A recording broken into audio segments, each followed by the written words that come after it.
Alors j'ai fait un petit tableau récapitulatif des voitures électriques que l'Argus a testées, donc sur un parcours identique à chaque fois.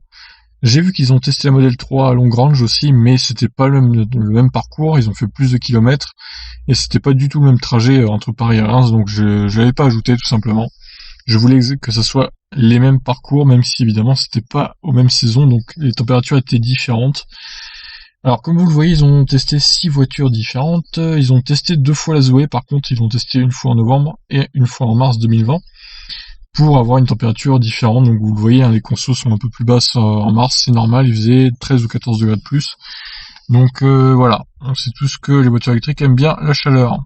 Donc ce qui ressort de ce classement là, enfin de ce tableau, pour être plus précis, c'est que la e-up s'est montrée la moins gourmande en termes d'électricité.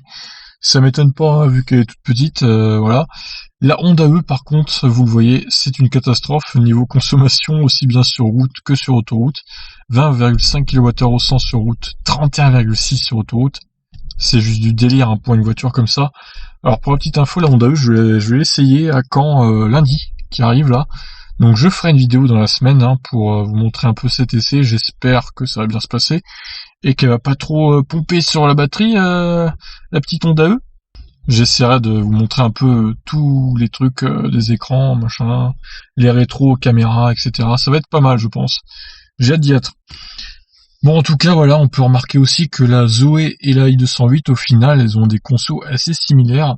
Petit avantage pour la 208 sur autoroute, mais léger avantage pour la Zoé sur route normale. Bon, après, je sais pas si c'était le même testeur ou pas, hein, c'est toujours pareil sur l'Argus.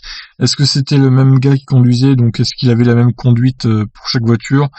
Ça, c'est un peu l'inconnu aussi, malheureusement, on ne sait pas. Quant au DS3 Crossback Intense, bah, il s'est pas trop mal débrouillé sur route. Par contre, sur autoroute, ça consomme pas mal aussi. Bon, le test était en octobre, donc il faisait peut-être plus frais.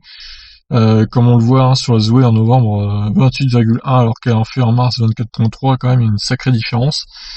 Le Kona, 39 kWh, hein, évidemment, lui c'est le deuxième plus efficient. Ça m'étonne pas parce que clairement Hyundai ils ont une sacrée bonne chaîne de traction.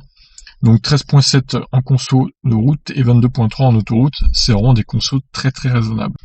Voilà, donc 6 modèles déjà testés par l'Argus, et on espère qu'ils vont en tester d'autres, hein, pour qu'on ait plusieurs comparatifs.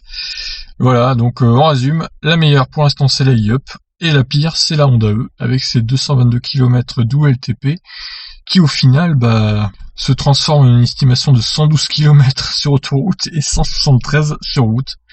C'est vraiment une grosse déception, cette Honda E. Ça serait bien aussi qu'ils testent la Mini électrique aussi. Le Peugeot i 2008, ça serait pas mal. Il faudrait qu'ils testent également le Kia Niro et le Kia Soul.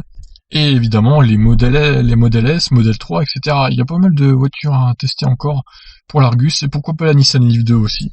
Voilà, j'espère qu'ils auront le temps de faire tout ça, et moi je remplirai le tableau au fur et à mesure. Ne vous inquiétez pas, je vous laisse réagir. Ciao.